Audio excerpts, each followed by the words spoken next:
Halo teman Noni, tahu nggak sih kalau data terbaru tahun 2026 merujuk pada laporan WHO melalui studi Global Burden of Disease mencatat bahwa gangguan muskuloskeletal kini menjadi penyebab utama disabilitas secara global nih teman-teman. Dan ini juga termasuk di Indonesia. Bahkan kasusnya ini bisa mencapai 36,5 juta kasus. Yang lebih mengejutkannya lagi teman Noni, ternyata tren ini tidak hanya dialami oleh orang-orang yang sudah lanjut usia atau lansia, tapi juga bisa dialami oleh kelompok usia muda atau bisa disebut juga dengan Gen Z ya teman-teman ya. Yang pastinya di podcast hari ini di Ngobrol Sehat bareng Noni, kita akan membahas, mengupas lebih dalam lagi kenapa sih kok kasus ini kayaknya udah makin heboh di Indonesia. Karena ternyata tadi yang sudah diinfokan bahwa nggak hanya lansia, sampai anak-anak muda juga bisa mengalami keluhan tersebut teman-teman. Jadi kira-kira kita mau cari tahu apa sih yang sebenarnya terjadi karena merujuk kepada data riset teman-teman kecenderungan angka tinggi ini pada anak muda. Karena gampang banget nih anak-anak muda ini mulai ngerasa pegel-pegel, nyeri sendi gitu ya. Jadi buat teman-teman semua pastinya anak-anak muda juga ya yang ingin mengetahui pembahasan kita lebih dalam lagi, pantengin terus di Ngobrol Sehat bareng Noni karena aku nggak bakalan sendirian pastinya, karena aku ditemanin sama dua pakar yang udah hatam banget di bidangnya. Aku mau sambut dulu pertama nih ada Pak Nugroho. Ini mukanya udah nggak asing lagi ya teman-teman Noni karena dari episode 1 sampai ke 7 ini Bapak ini selalu ada di sini ya. Jadi udah nggak asing lagi pastinya buat teman-teman Noni. Halo Pak Nugroho. Halo teman Noni. Gimana kabarnya Pak? Baik, luar biasa. Mantap ya. Tetap semangat. Tetap semangat, harus semangat aktif ya, ya. Pak. Tetap aktif, betul. Dan yang kedua ini ada muka baru nih kira-kira siapa ya yang ada di sebelah aku ini. Halo Dokter Manda, selamat datang. Terima kasih, halo teman-teman Noni semuanya. Ini aku manggilnya Dokman aja kali ya, biar lebih ikrip ya. Boleh ya. Boleh. Jadi gitu teman Noni, jadi ini ada Bapak Nugroho dari Research and Development Teamnya Noni Balsam dan juga Dokter Manda atau Dokman ya, sebutan akrabnya ya dok ya. Jadi bersama dengan dua pakar hebat ini kita akan membahas mengapa sih kasus nyeri sendi di Indonesia ini terus meningkat seperti itu. Udah siap? Siap. Pak? Bu Dok udah siap ya? Oke kita lanjut aja ya teman-teman ya. Sekarang aku mau nanya ke dokter dulu ya. Melihat tren yang meningkat ini nih dok, sebenarnya kelompok mana sih yang paling terlihat peningkatannya? Apakah ini masih penyakit lansia atau seperti yang tadi dibahas, udah bergeser nih ke usia-usia produktif? Kalau misalkan kita lihat ya zaman dulu biasanya kalau nyeri-nyeri sendi itu biasanya kan udah lansia ya, udah orang yang udah pensiun nih biasanya orang-orang tua kita. Tapi kalau ngelihat trennya sekarang itu penyakit muskuloskeletal, jadi muskulus itu otot, skeletal itu adalah tulang, ini nyeri-nyeri, pegel-pegel itu udah pindah nih ke usia produktif, jadi sekitar 25 sampai 45 tahun. Jadi sekarang nyeri sendi itu bisa dialamin oleh semua usia, semua golongan ya Pak. Semua golongan. Jadi nggak harus yang lansia lagi. Iya. Jadi mungkin kita yang muda-muda kita ya dok ya. Saya merasa muda deh. Boleh dong, jiwanya harus terus Bener. muda biar tetap semangat kan Bu Kan umur Dokter. itu cuma angka kan. Betul. Suka ya Pak. Umur cuma angka. Tapi jangan penyakit ya. Jangan dong. Berarti kita sebagai kaum muda juga teman-teman ya, pastinya perlu mulai aware juga dong berarti dokter. Karena tadi seperti penjabaran dokter ya, bahwa ternyata keluhan ini nggak cuma untuk lansia aja nih ya. Jadi buat teman-teman Noni yang masih merasa muda, jangan ini dulu, jangan senang dulu gitu ya. Karena studi aja udah menunjukkan bahwa tahun 2026 ini udah mulai banyak nih anak-anak muda yang mengalami keluhan-keluhan tersebut gitu. Nah, dokter mungkin boleh dijelaskan apa saja sih komponen gangguan muskuloskeletal terbesar nih dok? Yang paling sering ya kalau untuk sekarang itu biasanya ini lower back pain. Jadi biasanya nyeri punggung kan Nyeri Pak. punggung, iya, Nyeri iya, sini ya. punggung, bisa punggung atas, punggung bawah itu banyak banget yang ngerasain. Yang kedua ada yang namanya ini Pak, nyeri sendi dan bahu. Nyeri sendi. Bahunya biasanya tegang atau yang dibilang ada frozen shoulders. Nah itu biasanya karena kan sekarang itu semuanya teknologi ya Kak. Jadi kan komputer, kita kan di depan laptop selama beberapa jam tanpa berubah posisi kan Tanpa Kak. bergerak, banyak Tanpa bergerak ya. bergerak. Terus kalau anak-anak kan, anak-anak muda apalagi sukanya rebahan sambil Scrolling ya. Nah itu kan berarti nggak gerak ya Pak. Iya, iya, iya. Kadang-kadang tuh kalau scrolling seru banget, ternyata udah sejam gitu kan, jadi tanpa Bener. bergerak juga. Terus yang ketiga itu ada osteoartritis, jadi radang pada sendi Pak, pada sendi lutut maksudnya. Biasanya mungkin kalau orang dulu ya Pak, Kak, biasanya osteoartritis atau OA atau radang sendi lutut itu biasanya yang udah lansia. Tapi sekarang umur 40 juga udah ada. Berarti udah kasus. turun ya? Udah turun. Jadi penderitanya. sekarang itu penyakit bisa ditemukan yang dulunya misalkan di usia lanjut, sekarang bisa di usia yang lebih muda. Terus yang terakhirnya yang kena ke sendi-sendi atau otot-otot kecil, saraf-saraf kecil tuh kayak kita kebanyakan ngetik Pak, pegel nih, kram-kram. Atau sekarang kan lagi tren pedal ya Pak. Iya. Itu Ada lagi. nyeri di siku itu juga udah lumayan banyak Banyak ya ya. Kak yang kita temukan. Iya berarti itu dokter apa namanya kalau bisa dibilang ternyata keluhan-keluhan yang dulunya lansia dialami anak muda mungkin karena perubahan zaman juga dok ya, karena tadi teknologi itu juga berpengaruh banget ya dokter, karena kita apa-apa udah deh instan aja. Nah kalau misalkan aku bandingin gitu dok, lebih baik kita scroll atau yang joget-jogetan aja tuh dok sambil video, itu kayaknya lebih mending joget-joget ya dok ya karena ada pergerakan ya jadi nggak cuman scroll doang gitu ya dokter. Nah mungkin boleh dokter kasih tahu kenapa sih yang menjadi pemicunya gitu, kok anak-anak muda nih kayaknya udah kena keluhan-keluhan itu. Biasanya kita balik lagi Kak tadi karena zaman udah berubah ya. Sekarang kerja pun nggak harus ke tempat kerja kan Kak. Kita udah bisa work from home atau ya aku Work baru from tahu loh cafe. Kak. Iya aku baru tahu WFC itu apa, ternyata work from cafe. Zaman kita belum ada ya dok ya. Aku pikir OFC C-nya apa gitu kan. Ternyata pokoknya dimanapun bisa kerja banget. Anywhere ya? Bener Pak, padahal aku pernah lihat ya Kak di sosial media itu kayak dia bener naik motor, berhenti minggir, buka laptop. Buset. Ngirim laporan, aku udah kayak dedikasinya luar biasa. Jadi ya itu karena kita bisa kerja dimanapun dengan posisi yang mungkin kurang ergonomis ya Pak. Nah itu yang bikin akhirnya mengalami keluhan. Berarti tuntutan zaman juga bisa ya? Berubah ya. Kalau dulu kan stereotipnya kalau kita kerja itu harus keluar rumah. Ya, harus di kantor gitu ya. Nah, terus udah gitu kan banyak banget ya Kak kemudahan-kemudahan yang kita dapatkan sekarang. Kayak kita jalan dari rumah ke depan perumahan nggak mau jalan kaki, ada ojek online ya. Itu kan juga berarti kan kita nggak pakai Badan kita untuk bergerak ya dok. Ototnya ya. Udah gitu kalau sekarang lapar dikit nggak usah masak Pak. GoFood. Benar, kita pesan aja. Jadi perubahan-perubahan gaya hidup itu yang akhirnya merubah kebiasaan kita sehari-hari Kak. Kalau misalnya orang zaman dulu kan masak ya Pak tiap pagi atau masih apa kan namanya? Beres-beres rumah. Beres-beres. Kalau sekarang kan semuanya udah terlalu mudah karena ya, terlalu Dok. bukan terlalu mudah. Sudah banyak kemudahan yang bisa dimanfaatkan. Iya. Akhirnya merubah jadi kebiasaan Berpengaruhnya ke badan juga ya dok. kebiasaan kita sehari-hari jadi berubah, akhirnya nyeri-nyeri sendi itu lebih sering dirasakan di zaman yang sekarang. Ya pastinya dokter di satu sisi kita harus berterima kasih lah ya karena teknologi yang semakin berkembang ya. Cuman mungkin poinnya jangan juga kita jadi terlena dok, karena pengaruhnya nih jangka panjang nih gitu ya. Maksudnya kalau misalkan dari usia muda aja udah terkena keluhan-keluhan itu, berarti apa nih yang akan terjadi saat udah lanjut usia? Berarti kan nanti kan kita mikirnya ke arah depan juga dong dokter gitu. Karena kalau misalkan tadi dokter jabarin contoh-contohnya di awal itu kan osteoartritis dan segala macam, sebenarnya itu keluhan-keluhan yang orang-orang lanjut usia gitu ya. Bahkan mungkin orang-orang yang lanjut usia yang masih aktif bergerak mungkin badannya lebih otot-ototnya mungkin ya lebih Latih kuat ya? dibanding anak-anak muda, bisa juga dok ya kayak gitu ya. Terus dokter kalau misalkan nih orang-orang yang mungkin punya berat badan berlebih gitu ya, atau bisa disebut overweight lah atau obesitas, apakah itu juga mempengaruhi dok? Secara statistik iya ya Pak. Ya. Jadi orang dengan obesitas, jadi ya obesitas itu apa sih? Kadang-kadang kita bingung ya Pak. Jadi obesitas itu kalau misalkan di medis itu adalah indeks massa tubuh, berat badan berbanding tinggi badan kuadrat itu lebih dari 30 Kak. Jadi 25 sampai 30 kita masih bilangnya overweight. Di atas 30 kita bilangnya obesitas. Tapi overweight pun itu juga bisa menjadi obesitas.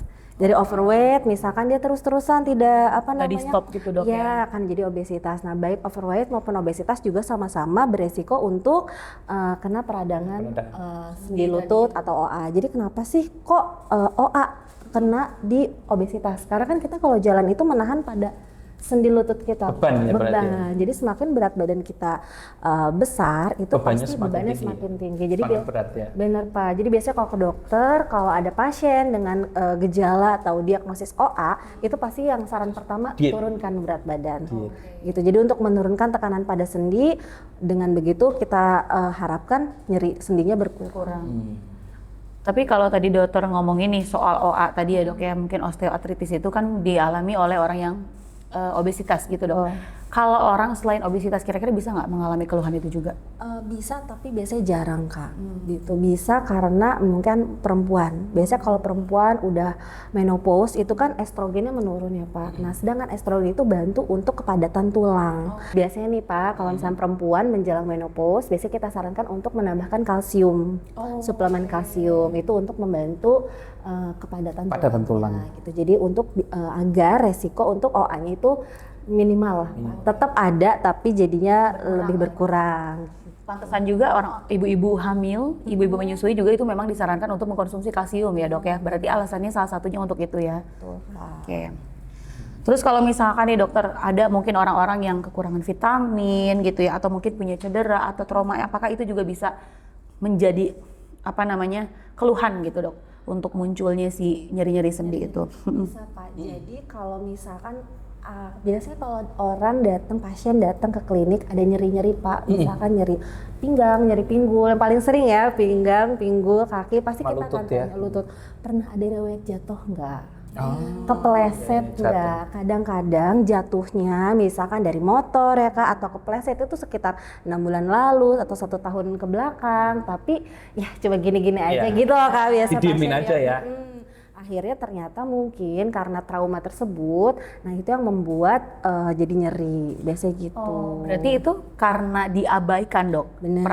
Keluhan-keluhan yang mungkin nggak berasa itu diabaikan, atau mungkin udah berasa tapi dicuekin. Bisa, berarti bisa macam-macam ya? Bisa, kadang-kadang gini ya Kak, mungkin kebanyakan dari kita juga ya Pak, kalau misalnya kita jatuh gitu kan, kayak nggak apa-apa nih, nggak apa-apa baik-baik kok, aja baik-baik gitu ya. aja, namanya juga nyeri-nyeri dikit gitu kan. Jadi kalau saya nih Pak selalu bilang ke pasien, dengerin sama tubuhnya. Jadi kalau misalnya tubuhnya udah ngerasa nyeri, berarti kan nyeri itu adalah sesuatu respon yang tidak normal ya Pak. Dalam artian berarti ada sesuatu nih dalam tubuh kita. Nah kita harus cari tahu kenapa gitu. Dan carinya jangan di Google ya Kak, tolong ya teman-teman semuanya. Itu jadinya self diagnose ya dok ya? Dan akhirnya dari self diagnose jadi overthinking ya Pak. Jadi kan soalnya kalau kita masukin ya Pak, misalkan ya nyeri sendi, oh itu keluar banyak keluarnya serem-serem lagi dok biasanya. Yang dari yang ringan sampai yang terus kan langsung overthinking kan. Nah, jadi kalau aku sarannya buat teman-teman, kalau misalnya ngerasa badannya kurang nyaman, nyeri di daerah manapun, berarti itu kan ada suatu tanda bahwa ada yang salah nih. Ya berarti kan ada yang sesuatunya harusnya nggak nyeri normal, nih. ya. Nah boleh berkunjung ke dokter terdekat untuk dilakukan pemeriksaan lebih lanjut. Bu dokter, ngomong-ngomongin soal kalsium nih, kira-kira sebagai orang awam nih dokter, apakah penggunaan vitamin D atau konsumsi vitamin D bisa membantu mengurangi keluhan-keluhan tersebut nih dokter? Karena kan ya tadi ya orang awam ini kan tidak mengerti terlalu banyak nih soal vitamin-vitamin dan kegunaannya gitu dokter. Yang kita tahu cuman vitamin D ini bagus untuk tulang, bisa nggak? Itu pertanyaan pertama dok, biar sekalian ya. Yang keduanya nih, apakah ngomongin soal tadi yang dokter bilang juga soal perubahan zaman, gaya hidup. Ini kan udah mulai banyak nih makanan-makanan yang mungkin nutrisinya kurang bagus. Apakah itu juga berpengaruh dok dalam keluhan-keluhan yang dirasakan oleh anak-anak muda zaman sekarang gitu? Mbak Noni, Bapak, aku jawab ya. Jadi kan kita suka denger ya, sebenarnya konsumsi vitamin D itu bagus buat tulang. Sebenarnya bagusnya itu seperti apa? Jadi konsumsi vitamin D itu bantu untuk memaksimalkan penyerapan kalsium. Mbak, jadi nggak bisa vitamin D sendirian, nggak bisa kalsium sendirian. Mereka sinergi. Jadi kalsium ini ibaratnya batu batanya buat ngebentuk si tulang kita. Nah, vitamin D itu bantu untuk penyerapannya lebih maksimal. Jadi yang didapatkan oleh tubuh lebih optimal.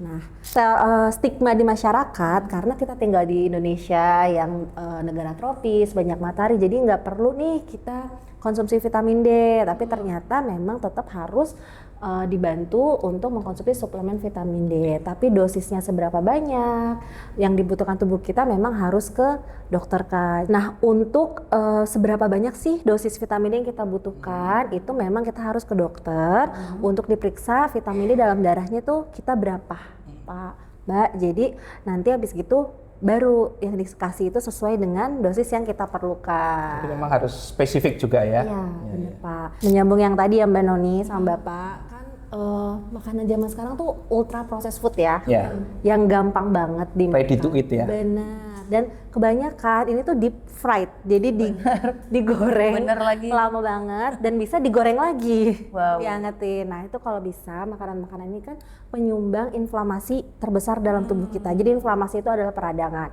Jadi peradangan itu kan nggak cuma di sendi atau otot aja Pak, bisa di peradangan di pencernaan juga. Makanya kan kadang-kadang rasanya perut kok kayak begah ya, kembung ya. Nah itu karena mungkin kita terlalu banyak mengkonsumsi makanan-makanan yang membawa inflamasi ke dalam tubuh kita.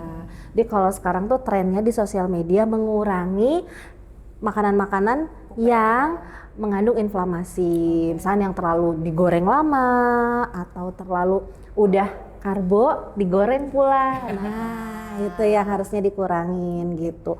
Mungkin kalau dibilang harus cut langsung semuanya, saya rasa sih sulit ya Pak, tapi setidaknya kita mencoba untuk mengurangi dulu deh. Berangsur-angsur kita kurangi ya. Benar Ya, Pak. karena kan kalau kita ngomongin soal gorengan nih dok, ini makanan sehari-hari orang Indonesia nih. Pasti dalam setiap rumah tangga ya, kayaknya kalau ibu masak pasti ada gorengan.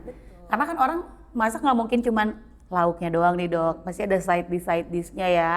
Nah itu berarti sebisa mungkin dikurangi dokter ya gitu.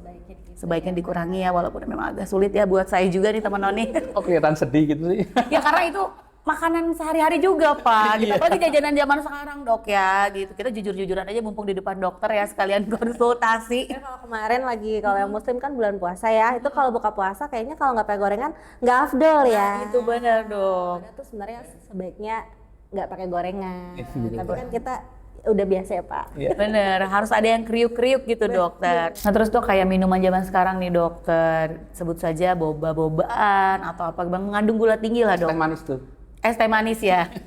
Apa-apa makannya minumnya es teh manis gitu ya dokter. Pokoknya segala sesuatu yang mengandung gula berlebih. Apakah itu juga bisa mempengaruhi dok kesehatan tulang-tulang mungkin ya, karena kita lagi bicara soal pegel-pegel nih gitu. Bisa jadi sesuatu misalnya makanan atau minuman dengan kadar gula yang berlebihan ya Pak, Mbak Noni, itu juga bisa bikin inflamasi dalam tubuh kita. Jadi gimana nih prosesnya? Kok dari makan gula kebanyakan bisa jadi inflamasi, bingung kan? Tangan ya berarti. Nah, jadi kalau misalnya kita makan gula terlalu banyak, apalagi gulanya itu yang refined sugar ya Pak, maksudnya bukan gula dari buah atau bukan gula dari sayuran, berarti gula yang gula gitu ya. Nah itu akan meningkatkan insulin kita Pak, jadi insulin akan tinggi melonjak. Nah terus tiba-tiba dia turun. Jadi karena kan kalau kita makan gula yang refined sugar itu kan dia nggak ada seratnya sama sekali. Jadi gula pas kita makan atau minum gula melonjak terus tiba-tiba turun. Nah itu bisa jangka waktu lama itu akan bikin namanya kita insulin yang kurang sensitif. Saat insulin kita kurang sensitif, tubuh kan pintar ya Pak, Mbak Noni, tubuh kan bilang kita kurang insulin, tarik lagi. Nah itu pada jangka waktu yang lama itu akan membuat akhirnya jadi diabetes. Kan yang bilang sakit gula. Jadi kalau dulu nih ya Mbak Noni sama Bapak, mungkin kita bilangnya, oh kalau sakit gula itu karena turunan, karena misalnya orang tua kita gula atau nenek kakek kita. Tapi sekarang semua orang berpotensi untuk beresiko untuk kena penyakit gula atau karena diabetes. Perubahan gaya hidup ya. Perubahan gaya hidup, pola makan juga. Jadi sekarang semuanya memang kita harus lebih aware sama apa yang kita konsumsi. Penyebabnya lebih sekarang jadi lebih banyak ya. Betul Pak. Gak cuman keturunan aja ya. Berarti menarik banget, maksudnya dokter bilang kalau misalkan ternyata diabetes itu memang benar bisa dari garis keturunan dok gitu ya. Tapi mungkin kalau misalkan orang-orang yang udah punya turunannya kena diabetes ini jadi lebih gampang gitu ya dok ya, kalau misalkan ada konsumsi gula berlebih gitu ya. Tapi ternyata nggak cuma itu aja, orang-orang yang mungkin nggak ada keluarga yang basicnya kena gula juga bisa terkena diabetes juga gitu ya. Karena mungkin tadi udah error ya dok ya sinyal di badannya ya. Iya. Karena Tidak gulanya sensitif terlalu lagi, tinggi, ya. udah nggak sensitif lagi gitu. Ini bahaya banget ternyata untuk jangka panjangnya dokter ya. Mungkin lebih mindful ya dok gitu. Bukan nggak boleh sama sekali kita mengkonsumsi, tapi mungkin lebih di tahu nih takarannya. Iya diatur. Mungkin kalau misalkan kayak hari ini kita udah mau konsumsi minuman manis, ya udah berarti jangan ada makanan-makanan manis lagi gitu dok ya. Kalau mau makan pastry cantik, mungkin minumnya boleh kopi hitam aja gitu ya dok. Atau teh. Minum air putih. Minum air putih, bener. Karbohidratnya dikurangi ya. Iya. Jadi banyak banget nih yang harus dikurangi nih, PR-nya banyak banget ya ternyata teman-teman. Karena ternyata di balik makanan-makanan yang enak dan nikmat itu ya mengandung inflamasi yang tinggi juga dan pengaruhnya kemana-mana nih ternyata ya dokter ya. Gitu. Makanya banyak juga nih aku dengar kalau udah kebanyakan makan gula jadinya ngantuk gitu dok. Balik lagi ke insulin spike tadi. Oke. Jadi bandingin ya Pak, Mbak Noni, kalau misalnya kita makan buah, buah itu kan manis, tapi dia ada seratnya. Yeah. Tapi kita nggak ngantuk kan Pak? Yeah. Biasa aja. Gitu. Tapi terus kita bandingin misalnya pagi-pagi perut lagi kosong, kita makannya gorengan. Itu biasanya jam 9, jam 10 udah lapar lagi. Karena ketika kita makan sesuatu gula yang tidak ada pakai seratnya itu insulin akan naik dan insulin akan dropnya itu lebih cepat. Akhirnya ketika insulin drop, tubuh lapar lagi. Nah, ketika kita makan buah, kan dia ada seratnya, Mbak Noni. Jadi pas insulinnya spike, dia akan turun lebih lambat. Karena seratnya itu nahan. Lebih stabil gula darahnya. Benar, betul Pak. Makanya jadi kita kenyangnya jadi lebih lama ya memang. Berarti dokter, kita harus mindful eating ya, terus harus memastikan nih teman-teman ya, harus bergerak juga pastinya, jangan lupa minum air putih dan tadi dokter bilang, konsumsi vitamin D ya, karena bisa membantu penyerapan kalsium dan itu bisa membantu juga tulang-tulang kita jadi lebih kuat gitu ya dok ya. Diharapkan kalau misalkan kita bisa meminimalisir hal-hal yang menciptakan inflamasi gitu dok ya, seenggaknya keluhan-keluhan yang mungkin kita rasain bisa diredam sedikit gitu ya keluhan-keluhannya, terutama anak-anak muda karena kan kayaknya kalau orang-orang tua jarang ya suka yang manis-manis, boba-boba atau apa gitu ya, mungkin gorengan lah ya Pak ya. Gorengan. Nggak bisa itu Nggak bisa ya kan, jadi mungkin itulah teman-teman poinnya harus bijaksana lagi sama badan sendiri ya, apa yang masuk di badan gitu ya dok ya. Terus dokter, karena tadi dokter bilang nih pemicunya ternyata banyak banget ya, terus dari ngomongin soal sendi ya dokter ya, mana sih yang lebih berbahaya bagi kesehatan jangka panjang nih? Sendi yang terlalu sering dipakai atau overuse atau malah yang nggak pernah dipakai nih dok, atau underuse? Oke. Kalau menurut saya Mbak Noni ya Bapak, lebih baik sendi yang sering digunakan. Berarti di tengah ya nih ya? Ya, karena kan kalau misalkan kita sering gunakan ya Pak, untuk aktivitas sehari-hari berarti kita mampu untuk kehidupan kita sehari-hari tanpa bantuan orang lain, gitu. Jadi kalau ketika nyeri karena overuse itu kan berarti stop nih. Kita udah dikasih tanda sama tubuh kita bahwa istirahat dulu ya karena ini sakit. Tapi kalau misalnya sendi yang tidak digunakan underuse, dia kan lama-lama jadi gini Bapak, Mbak Noni, ternyata kalau misalnya kita nih otot kita nggak digunakan dalam jangka waktu lama, dia akan atrofi Pak, akan mengecil. Mengkerut gitu ya? Mengkerut. Nah kalau misalkan ada orang tua kita yang bed rest dalam jangka waktu yang lama, itu kan disarankan untuk dibolak-balik gitu. Atau kalau misalkan bisa dipapah tetap bergerak, itu karena untuk menghindari si atrofi dari otot tersebut. Nah ketika atrofi otot tersebut itu juga bikin akhirnya kemampuan untuk beraktivitasnya harus dilatih lagi itu ya? Iya, berlatih lagi. Jadi kan kalau misalnya ada orang yang pasien yang tidur, bed rest itu tetap harus kita bantu gerakan dengan tujuan agar tidak mengkerut itu tadi ya. Tidak underuse gitu. Jadi kalau boleh milih, aku lebih milih yang overuse. Tapi walaupun sebenarnya tidak boleh ya teman-teman Noni ya. Berarti yang sedang-sedang saja ya. Sedang aja. Kayak lagu dangdut itu. Ada ini juga nih Mbak Noni buat teman-teman yang sekarang mungkin kalau lagi suka banget pedal, kalau misalnya udah rasa nyeri-nyeri sendi nih udah stop ya, berhenti gitu ya. Jangan kayak satu round lagi kali ya, biasanya gitu. Jadi kalau misalnya udah kayak tek gitu kan bisa nyeri, udah berarti harus istirahat dulu. Karena kan pasti tubuh kita ngasih sinyal dong dok, ya kan nggak mungkin tiba-tiba kayak nggak ada sinyal-sinyal tubuh capek atau apa gitu kan, pasti dia ada ngasih tahu nih udah yuk gitu ya, kayak dokter bilang tadi. Kebanyakan dari kita ya memang suka mengabaikan ini notifikasi dari badan gitu dok, warning dari badan yang akhirnya malah Berarti kalau kayak smartphone sebenarnya tuh tubuh udah ngasih notifikasi. udah notifikasi dok gitu. Jadi kalau misalkan notifikasi di smartphone aja kita langsung gercep lihat nih, siapa tahu dari ayang beb atau transferan mungkin ya Pak. Gaji masuk langsung nih ada notifikasi langsung gercep, berarti apalagi dong notifikasi yang dikasih sama badan kita ya dokter ya. Karena ini berarti sangat berpengaruh buat kaum mageran dok. Ya, kaum mageran dan kaum rebahan ini dok ya, karena kan Gen Z yang nggak cuma Gen Z ya, memang kadang kita juga ya dokter ya, yang termasuk muda ini juga kan kadang suka pengennya rebahan aja gitu ya, kayak istirahat dulu deh. Sebenarnya nggak apa-apa juga ya dok kita memilih untuk rebahan, cuman jangan akhirnya kayak setiap hari gitu rebahan mulu ya, jangan juga ya dokter ya, karena tadi yang dokter bilang bisa mengecil nih ototnya, malah bahaya ya untuk jangka panjangnya gitu teman-teman. Jadi kita tuh jangan kayak ngelihat gue gak kenapa-napa kok hari ini gitu ya dok ya, tapi lihatnya tuh jauh ke depan gitu dokter, karena ternyata kebiasaan-kebiasaan kecil yang sering kita lakukan nih itu bisa membahayakan gitulah ibaratnya dokter ya, bisa jadi tabungan ya untuk badan kita sendiri di masa depan seperti itu. Mungkin dokter apa sih kesalahan umum yang mungkin dokter tuh sering lihat dari pasien nyeri sendi saat pertama kali itu datang ke klinik? Kayak Mbak Noni biasanya tuh Pak, kalau misalnya pasien datang ke klinik nyeri sendi, itu kesalahan umum biasanya pertama sebenarnya sudah berlangsung lumayan lama. Jadi kayak biasanya mungkin pasien-pasien tuh datang nyerinya tuh udah sebulan gitu kan, tapi karena nggak apa-apa kok, biasa aja, masih bisa dipakai buat aktivitas atau buat kerja. Kedua, mereka dikit-dikit nyeri itu minum obat painkiller ya, pereda nyeri ya. Sedangkan kan obat pereda nyeri itu banyak sekali jenisnya ya Pak, Mbak Noni, dan bisa sangat mudah ditemukan di apotek-apotek. Ya. Terus udah gitu mereka juga kadang-kadang nih, kalau menurut saya kesalahan tuh ditempelin yang panas-panas, apapun itu yang panas. Jadi kan memang kalau misalnya panas kan akhirnya tidak nyeri, tapi bukan berarti nyerinya hilang, karena nyerinya jadi pindah ke panas. Gitu ya. Jadi berubah ya dok ya?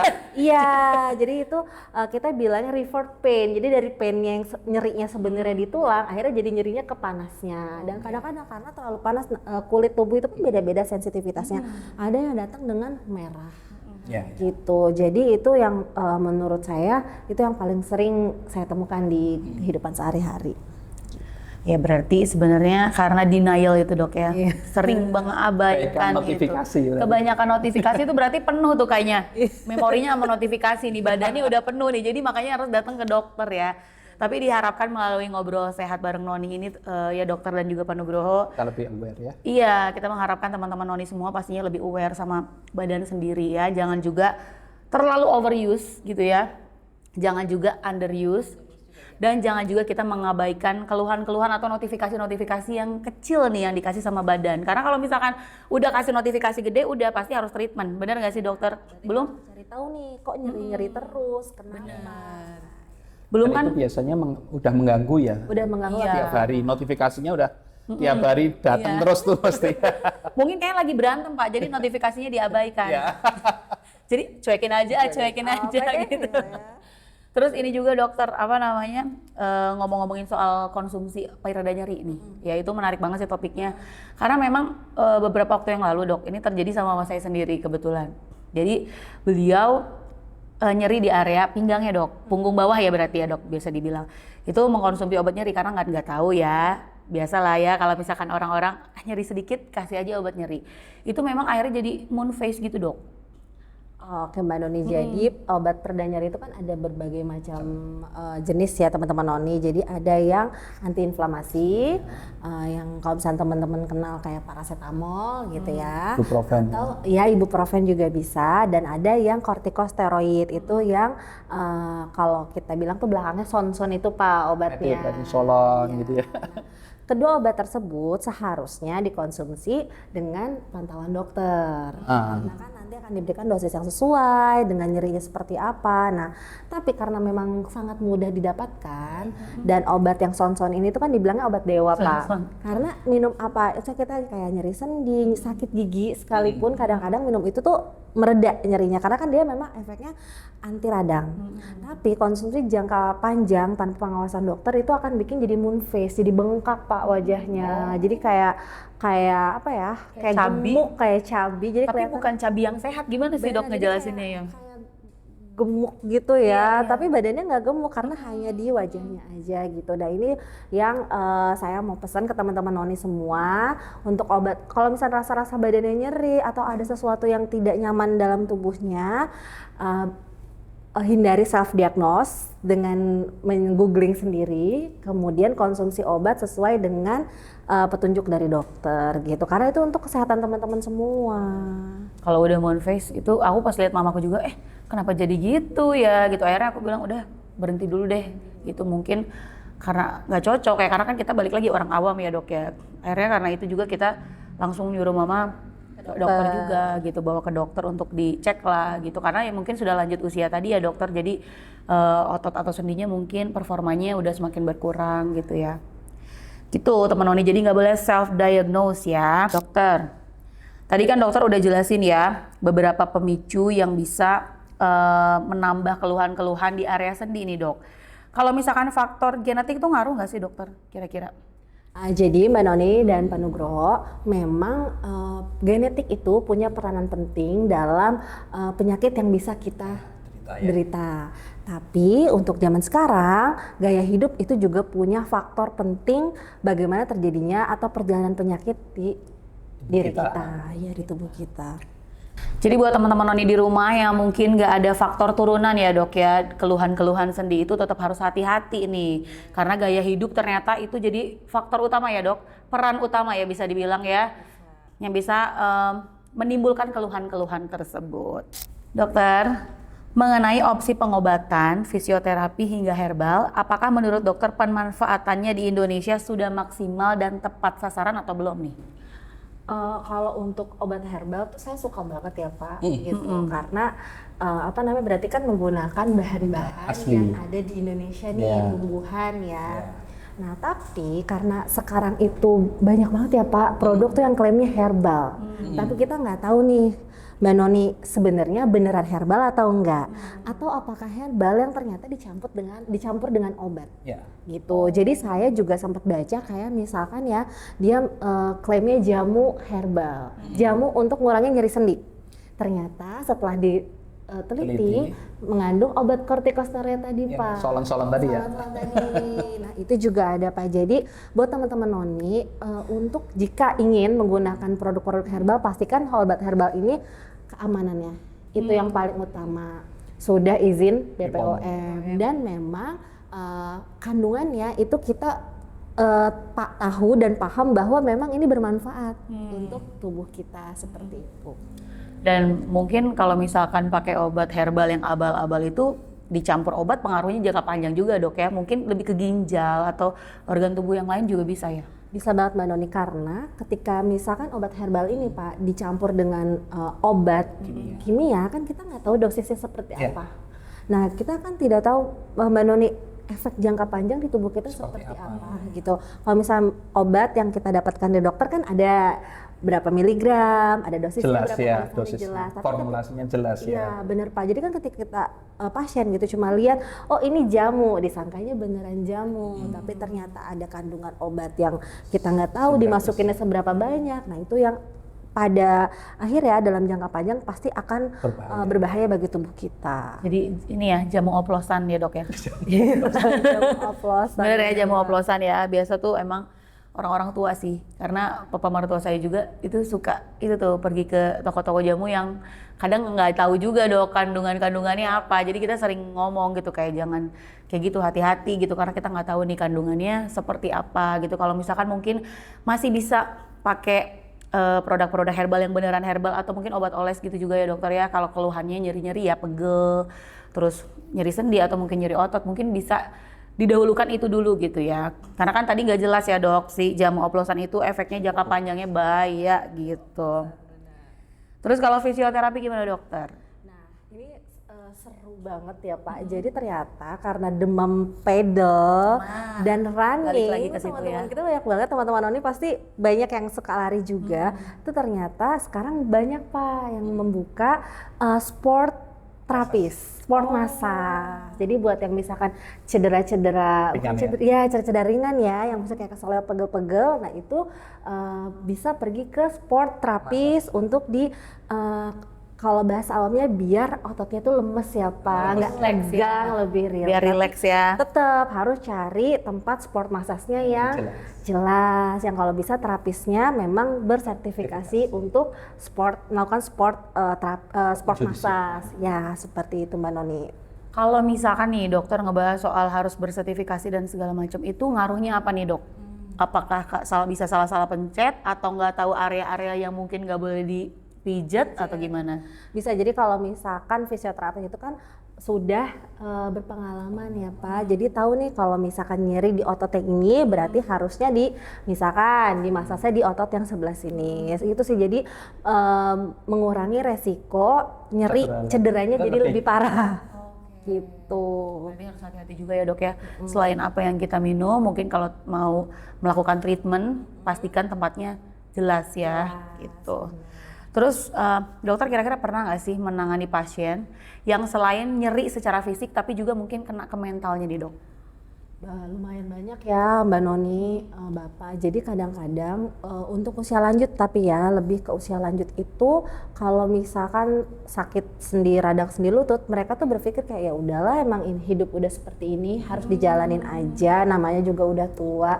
Jadi ini saya mau pesan ke teman-teman Noni bahwa kita pasti bertambah umur pasti ya Pak, kan penuaan itu kita tidak bisa lawan. Gitu kan. Walaupun itu hanya sekedar angka ya dok. Iya benar, tapi sehat pada saat kita berusia lanjut itu adalah pilihan dan kita berhak kok untuk punya hidup yang sehat. Jadi kalau jangan mindsetnya, oh ya kalau udah tua tuh nyeri-nyeri tuh wajar banget. Nah nyeri-nyeri itu tuh nggak wajar di usia berapapun. Bahkan saya tuh lagi baca buku ya Mbak Noni, judulnya Outlive. Itu seru banget Pak. Jadi bukan tentang bagaimana umur kita panjang, tapi bagaimana kualitas hidup kita tetap baik pada saat umur Panjang gitu ya. Gitu. Jadi kalau jangan semata-mata oh maunya umurnya di atas 50, tapi bagaimana kita bisa hidup dengan tubuh kita sendiri, maksudnya tidak dengan bantuan orang lain ya. Mbak Noni misalkan masih bisa mandi sendiri, bisa berpakaian, bisa nyiapin makan. Biar sendiri. Bisa, bahkan bisa gunting kuku sendiri. Nah, itu adalah kualitas hidup yang ingin kita dapatkan pada saat kita usia lanjut. Berarti bisa dibilang sebenarnya itu adalah kaya yang sesungguhnya dokter ya. Benar. Punya tubuh yang sehat. Karena kan orang tuh terlalu fokus ke udah deh gue ngumpulin duit yang banyak supaya masa tuanya bisa ini. Tapi kalau misalkan kita punya banyak uang gitu ya, udah terkumpul semua, tapi ternyata badan kita tidak bisa mensupport kita untuk menikmati itu, sama juga ya dok ya. Dan itu semua dimulai dari usia-usia yang muda. Udah, jadi ini ngaruh banget nih buat para Gen Z dan juga kalau milenial kayak kita ya dokter ya. Harus mulai menjaga. Kalau Pak Nugroho juga masih bisa dong. Ya dokter untuk usia-usia Pak Nugroho milenial juga kan ya? Jangan gitu ah. Jadi sebenarnya itu bisa Aktivitasnya masih aktivitas milenial. Iya benar, harus aktivitas Masih ya. kan masih bekerja kan Iya, Pak? iya masih. Karena Nggak aku boleh pasrah. Iya, karena aku juga sering lihat nih kayak opa-oma yang sudah lanjut usia gitu masih seragaman nih dokter pakai baju training tuh di lapangan, Jalan pagi, olahraga bareng gitu. Senam pagi ya. Senam bareng, ngumpul bareng. Jadi itu penting banget ya ternyata dokter untuk terus bergerak tadi. Karena kalau misalkan kita nggak bergerak, jadinya mengecil nih ototnya. Dan terus bergerak ini juga bantu banget Mbak Noni untuk otak kita itu jadi tetap nggak gampang lupa Pak. Oh gitu ya. Iya. Tuh, karena aku juga ada ini dok, apa namanya, bukan real test ya, apa contoh sendiri lah di rumah ya. Jadi ada Uyut, itu usianya udah 85 tapi masih kuat banget dok. Masih aktif banget, masih masak sendiri, masih apa-apa sendiri. Jadi kalau misalkan kita, itu tadi dokter bilang, bukan umurnya tapi gimana kita bisa menikmati, memberikan efek yang baik lah saat kita tuh tua gitu ya. Gitu teman-teman semua. Terima kasih dokter untuk penjelasan yang sangat berbobot ya dan edukatif sekali ini. yang ngebantu kita para Gen Z juga dan kaum milenial jadi terbuka gitu matanya. Nggak boleh lagi sembarangan sama badan sendiri gitu ya dok ya. Listen to your body ya Mbak Noni. Jadi teman-teman Noni harus selalu dengerin sinyal-sinyal yang dikirimkan oleh tubuhnya ya. Pak Nugroho. Sekarang ke Pak Nugroho nih. Siap. Oke, jadi Pak Nugroho nih, menurut data riset ya Pak Nugroho, sekarang ini ada pergeseran penyakit nyeri sendi yang udah mulai menjangkit anak-anak muda usia produktif. Menurut Pak Nugroho yang terbiasa terjun di lapangan, mungkin gimana sih caranya Pak Nugroho menanggapi masalah ini? Jadi memang kalau tadi udah dijelaskan sama Bu Dokter ya. Jadi memang ketika penderita nyeri-nyeri dari dulu usia yang udah lanjut, yang di atas usia emas ya, itu sekarang turun jadi mungkin 10 atau 20 tahun ke bawah ya. Itu memang karena gaya hidup ya. Jadi ada gaya hidup yang mager, kemudian ada yang ya males-malesan, dan aktivitas sekarang itu membantu orang untuk agak mager.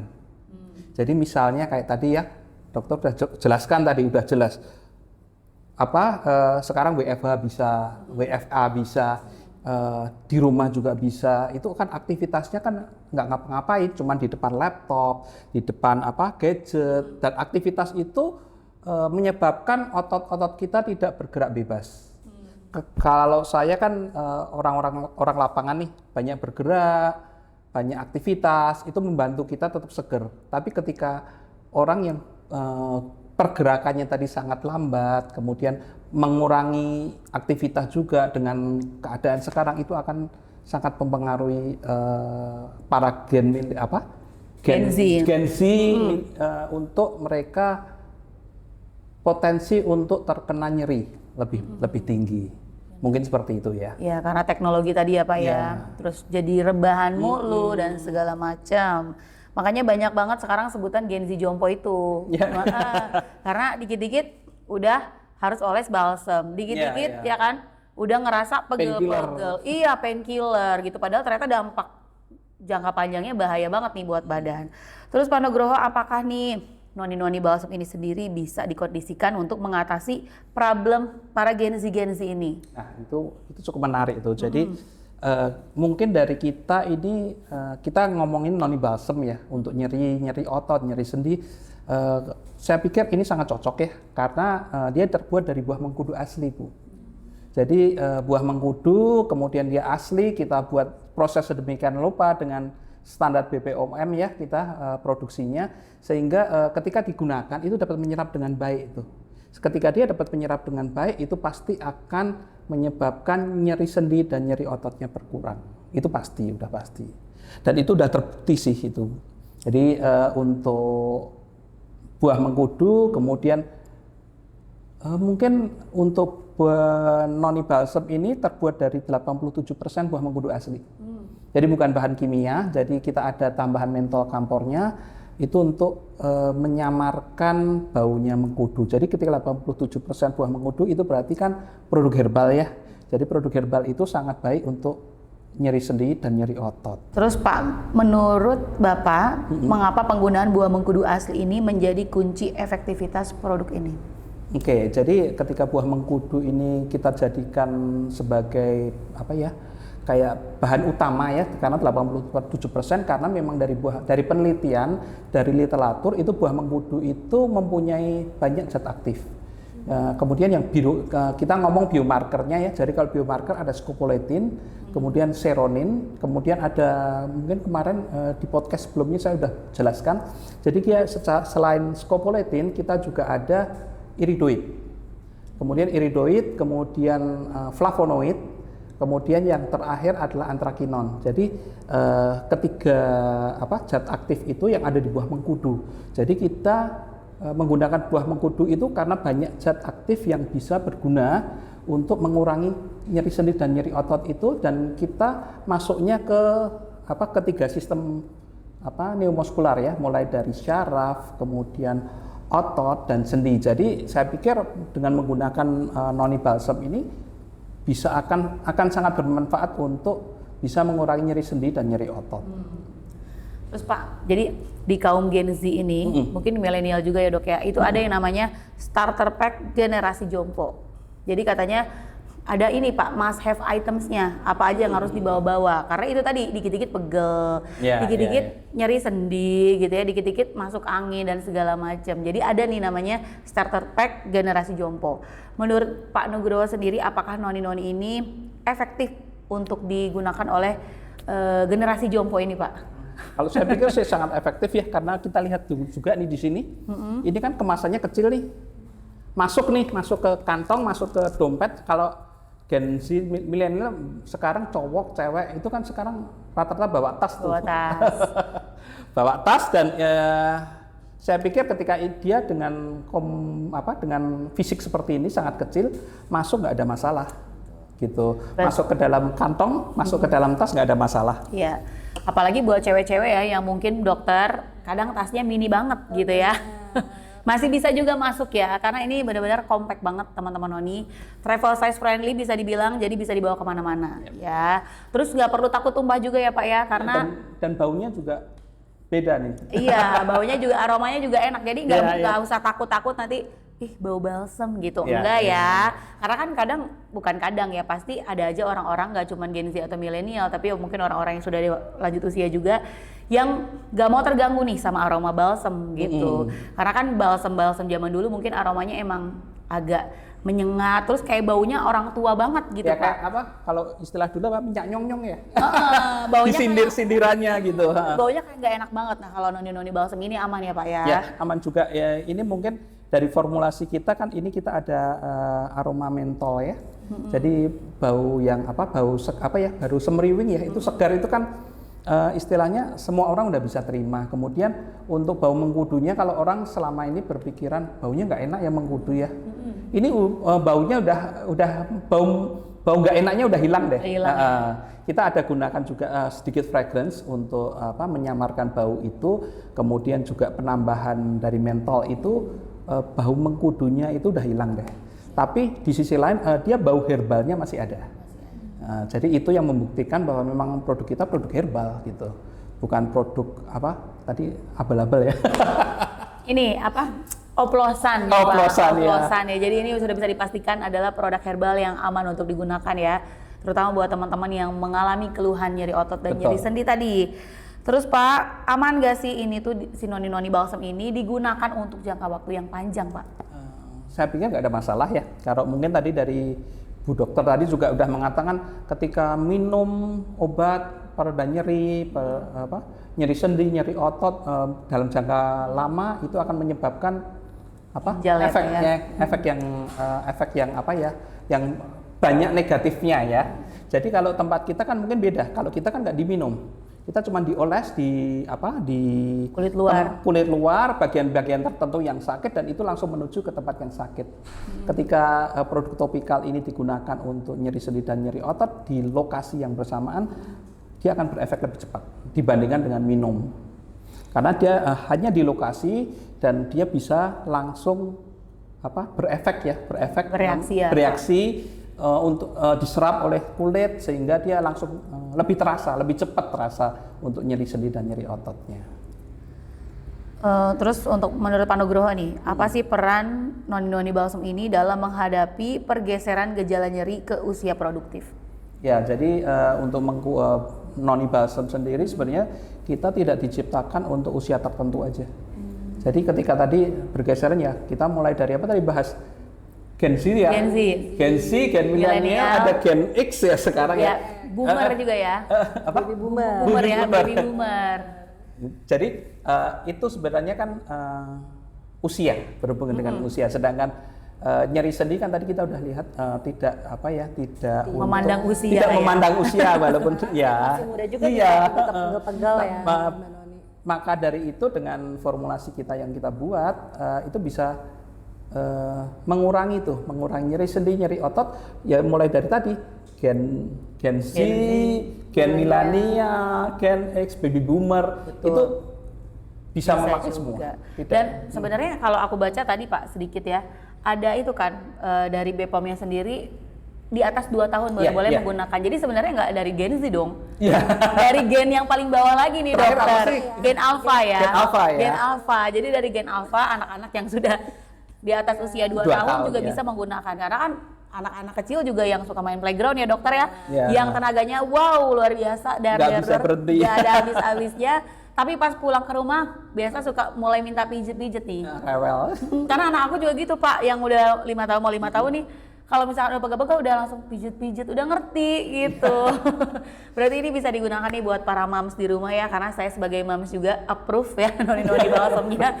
Jadi bisa dipakai nih kalau misalkan punya anak kecil yang usianya di atas 2 tahun ya Pak ya.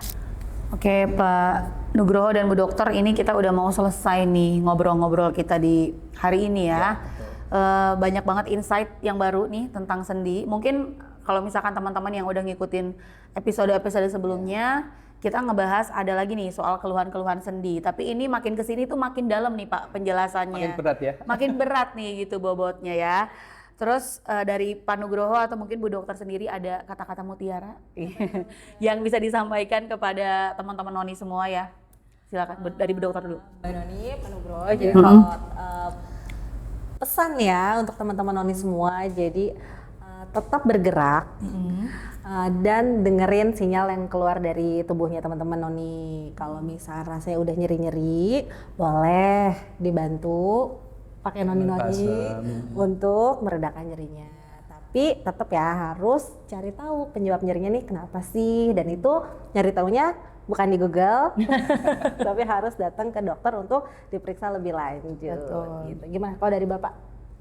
Kalau dari saya sebenarnya ini ya lebih kepada sisi herbal ya. Jadi memang dari sisi alami memang sebenarnya di Indonesia ini terdapat banyak tumbuhan-tumbuhan herbal yang bermanfaat bagi kita, dan mungkin buah mengkudu menjadi salah satu pilihan kami untuk bisa membantu mengurangi berbagai gejala penyakit terutama nyeri sendi dan nyeri otot, agar nyeri sendi dan nyeri otot itu bisa kita atasi dengan produk herbal. Mungkin lebih ke arah situ deh. Ada lagi Pak? Udah Cukup. aja. Oke, itu dia teman-teman pembahasan kita di Ngobrol Sehat bareng Noni hari ini.